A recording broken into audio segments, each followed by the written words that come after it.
Buenas noches, amigos, amigas. Bienvenidos, bienvenidas nuevamente a este programa de plataforma, este espacio de opinión que nos da el canal TVX.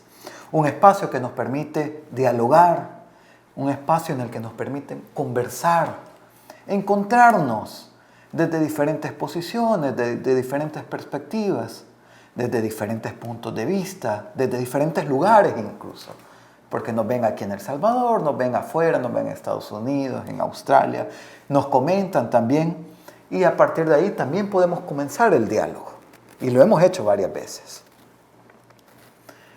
Teniendo como punto de partida, eso sí, que pensar diferente no nos hace enemigos ni nos hace enemigas, sino que pensar diferente es el punto de partida para construir un mundo más justo, más bonito y más solidario, entendiendo nuestras diferencias, entendiendo de dónde surgen esas diferencias y entendiendo que en esas diferencias cada quien tiene un pedacito de verdad. Y es en esa medida que cada uno y cada una, compartiendo ese pedacito de verdad, podemos ir aportando en la construcción nuestro ladrillito para construir la casa común. Esa casa común en la que todos y todas aspiramos en vivir. Siempre, siempre partiéndolo del diálogo, partiendo de la ternura, partiendo del cuidado y de la esperanza. Nunca de la violencia, nunca de la agresión. Si empezamos las cosas desde ahí, pues nada bueno nos va a resultar. Y justamente ahora es importante traer eso a la mesa, la importancia del diálogo y la importancia de salvarnos en mazorca, de salvarnos en racimo. Como nos decía el ahora beato Rutilio Grande, el padre Rutilio, que justamente fue asesinado junto con Manuel Solórzano y Nelson Rutilio Lemus, quienes fueron también beatificados este fin de semana. En un proceso o en un acto totalmente vinculado con la agresión y la violencia por pensar diferente. Rutilio Grande, alguien que estuvo siempre con las comunidades y ha estado siempre con las comunidades, denunciando los atropellos y denunciando los abusos de la autoridad en las comunidades. Y que por eso un grupo paramilitar orientado desde la dictadura militar, desde el gobierno represivo, fue asesinado. Y es por eso la importancia de reconocer ahora también la necesidad del diálogo desde la paz, la necesidad del diálogo desde ser una mazorca, todos y todas. Nada, el ataque y encontrar amigos, enemigos, por pensar diferente, eso dejémoslo atrás, eso ya pasó. Y nos cobró muchas vidas como país. No podemos repetir eso, no podemos volver a eso. Y eso nos lo recuerdan el testimonio de Rutilio Grande, de Manuel Solórzano, de Nelson Rutilio Lemus, del padre Espesoto, que con su testimonio, que fue reconocido institucionalmente ahora con la Iglesia, nos lo dicen, no tenemos que repetir eso. Pero ese reconocimiento que da la Iglesia, también le hace falta el reconocimiento de parte del Estado. Y el reconocimiento de parte del Estado no solo se reduce a palabras bonitas o a discursos bonitos. El reconocimiento del Estado, tanto a Rutilio, a Manuel, a Nelson, al padre Espesoto, como a todas las víctimas, pasa justamente por asegurar que lo que pasó no vuelva a repetirse. Y eso pasa fundamentalmente por el diálogo con las víctimas, por el diálogo con todos los sectores de la sociedad.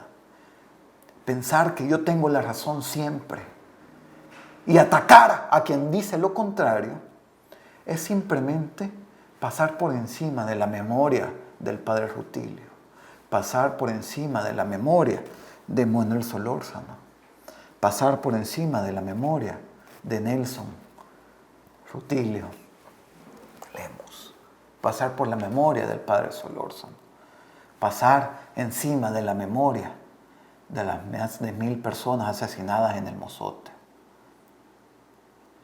pasar por la memoria de todos nuestros pueblos indígenas que fueron asesinados también y que se cumplían 90 años justamente el 22 de enero de la masacre de los pueblos indígenas. Entonces, honrar la memoria y honrar a las víctimas, de lo que se trata es de crear las condiciones para que lo que pasó no vuelva a pasar. Que ser atacados o ser agredidos por pensar diferente no sea un escenario que volvamos a repetir. Eso es honrar a las víctimas. Y siempre en diálogo y de la mano con ellas. Este lunes quiero que comencemos una serie de programas en las que vamos a ir desmenuzando un poquito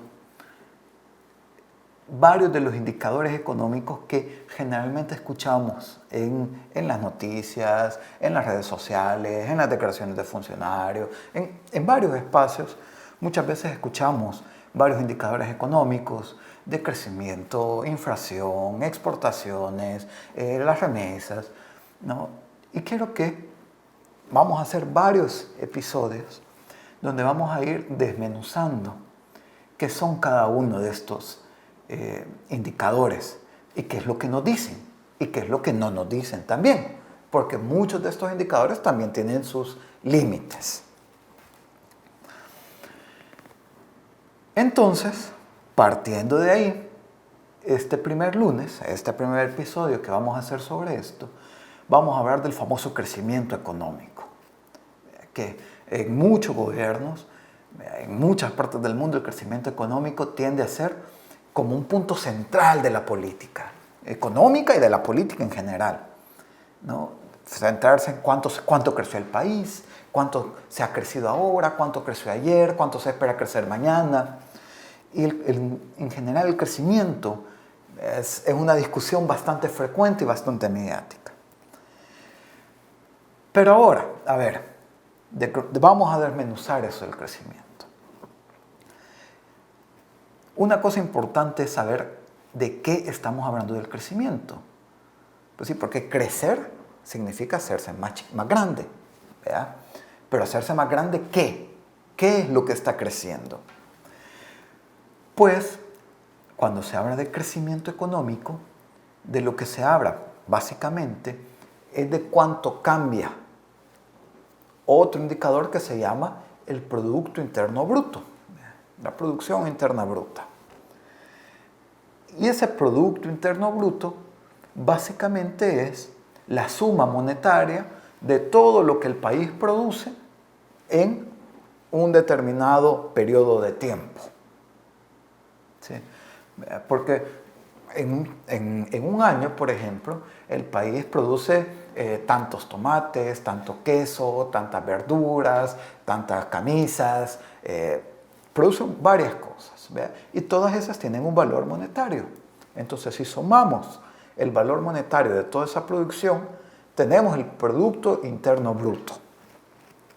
Y entonces, el crecimiento económico, el famoso crecimiento económico, solamente es lo que nos dice cuánto se ha movido o cuánto ha cambiado ese Producto Interno Bruto o esa producción total de un periodo a otro.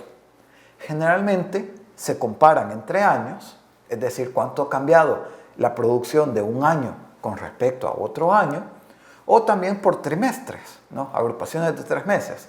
¿Cuánto ha cambiado el Producto Interno Bruto, la producción de estos 3 meses con respecto a los 3 meses o esos mismos 3 meses del año anterior? Entonces, eso es lo que vemos el crecimiento. Y ojo, aquí ya podemos ir encontrando un primer límite que tiene hablar de crecimiento. Y es que el crecimiento si lo entendemos así, si lo entendemos básicamente como cuánto crece la producción del país, por lo menos de entrada le podemos ver dos grandes límites. Por un lado, es que no nos dice nada de cómo se distribuye esa producción. Ok, se produce más o se produce menos, pero la cosa es cómo se distribuye esa producción. Que eso es un factor fundamental al final de cuentas, porque podemos decir que la producción aumentó, pero si ese aumento de la producción no se ve reflejado en los hogares, pues entonces ya eso puede estar creciendo las tasas a tasas muy altas de la tasa de crecimiento sin que eso se vea reflejado en los hogares. O en gran parte de los hogares. En algunos hogares sí, pero en gran parte de los hogares no. Tenemos, por ejemplo, un caso significativo de eso es, por ejemplo, China, que durante años estuvo creciendo a tasas increíbles, tasas del 7%, 10%. ¿Qué quiere decir eso? Que si un año producían 100, el siguiente año producían 107 o 110. Y eso pasó durante años. Pero China es aún uno de los países donde mayor persistencia de la pobreza existe. Entonces, ese gran crecimiento económico que estuvo acumulando durante muchos años China, no se ve reflejado en los hogares de menores ingresos, que todavía están en condiciones de extrema pobreza. Entonces, el crecimiento por sí solo no nos dice en general las condiciones de los hogares, nos da como un promedio, pero ahí, en medio, hay enormes desigualdades. Eso es un primer límite del crecimiento, o del indicador de crecimiento. Y un segundo límite que podemos encontrar en este indicador de crecimiento es que hay muchas cosas que pasan por fuera del mercado, que entonces no están recogidas aquí. Por ejemplo, todo el trabajo que existe en los hogares, cocinar, barrer, trapear, planchar, lavar la ropa, lavar los trastes, ordenar la casa, todo ese es trabajo que se realiza. Pero como no está monetizado, no está incluido en el Producto Interno Bruto. Y entonces es un trabajo que está invisibilizado. Y parece entonces que no se aporta, que es un trabajo que no se aporta. Y sobre todo, quienes en esta estructura económico-social machista y patriarcal, generalmente esos trabajos están sobre todo recargados en las mujeres. Y entonces tenemos una estructura económico y social que invisibiliza el trabajo de las mujeres y que invisibiliza los aportes en términos de producción que están realizando las mujeres. ¿Y por qué es importante tomarlo en cuenta? Porque al final de cuentas, ese trabajo que se está realizando ahí es un trabajo que se deja de hacer en los mercados remunerados. Y entonces, cuando se llega a la edad de jubilación, no se ha aportado nada a los sistemas de pensión. Y entonces se llega a los 60, 70, 80 años haciendo trabajo toda su vida. Pero como ha sido un trabajo invisibilizado, pues nunca logra acceder a sistemas de pensión. Y entonces ese es un segundo límite del crecimiento, que invisibiliza lo que no pasa por el mercado. No toma en cuenta todos esos otros trabajos que se hacen por fuera del mercado. Y en el que, por esta estructura socioeconómica, patriarcal y machista, quien más sale afectada son las mujeres. Entonces ya tenemos ahí dos grandes límites que podemos tener cuando vemos este indicador del crecimiento económico, que no nos dice nada sobre la distribución de la producción y deja por fuera muchos de los trabajos que se hacen fuera del mercado. Entonces, teniendo ya de referencia esos límites que nos dan ese indicador, podemos un poco leer qué nos dice. Y aquí podemos ver los indicadores, estadísticas del Banco Central de Reserva de El Salvador, para poner un ejemplo de cómo entender entonces este indicador del crecimiento económico.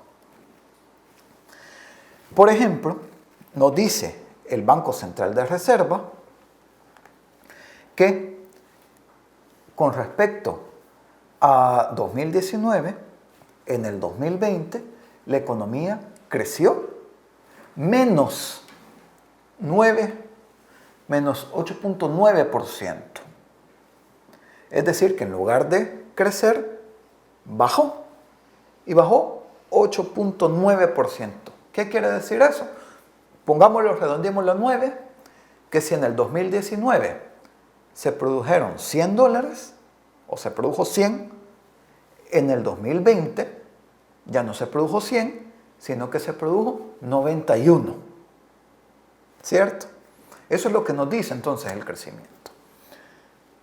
Claro, estamos hablando aquí de que en el 2020 hubo todo un escenario de pandemia, confinamientos, que afectaron la economía, no solo la de este país, sino la del mundo entero, y que todas las economías en todo el mundo cayeron. Y entonces lo que nos permite saber qué tanto cayó. Es decir, de 2019 teníamos 100, o se producían 100, en el 2020 se produjeron 91. ¿Y para 2021? Para 2021 todavía no hay datos oficiales. Los datos, los estimados del Banco Central, salen hasta febrero, finales de febrero o marzo de este año. Y eso ha sido normal. Los cierres del año salen como en marzo del siguiente año. Pero las estimaciones que el mismo Banco Central ha dado, sin tener los datos en firme, pero las estimaciones que da, es de un crecimiento de alrededor de un 10%. ¿Qué quiere decir eso? Es, bueno, si en el 2019 teníamos 100, partamos de ahí. En el 2020, con la pandemia, se redujo 9. Se produjo 91. Y luego, 2021, la estimación es que crezca 10. O sea que si estábamos en 91, pasemos a 101.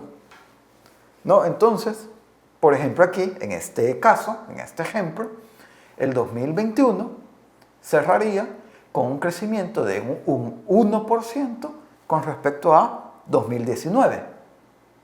¿Cierto? Si hacemos el balance. Esas son las cosas que como podemos ir interpretando este indicador de la tasa de crecimiento. Y de nuevo, estos números que estoy poniendo, estoy hablando de estos promedios. Porque hay sectores que crecieron más, hay sectores que crecieron menos, hay sectores que incluso todavía están por debajo de los niveles previos a la pandemia. Y hay lugares donde ese crecimiento al final de cuentas no se refleja, como ya lo decíamos en las limitantes de este indicador. Y podemos ver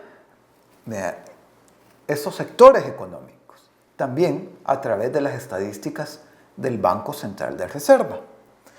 No de los hogares, no de la distribución de los hogares, pero sí por sector económico.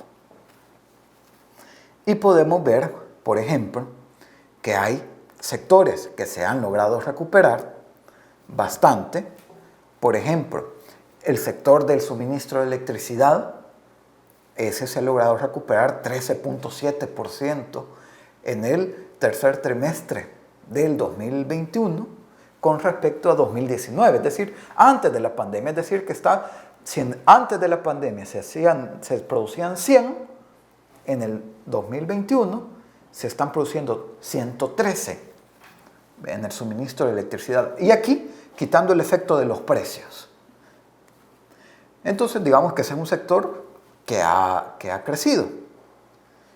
Pero tenemos, por ejemplo, el sector de la construcción que, según los indicadores del Banco Central, el tercer trimestre del 2021 está 12.3% por debajo del tercer trimestre de 2019, es decir, antes de la pandemia. O sea que si en el 2019, antes de la pandemia, se producían 100 en construcción, después de la pandemia, o en el tercer trimestre del 2021, que es el último dato que tenemos disponible hasta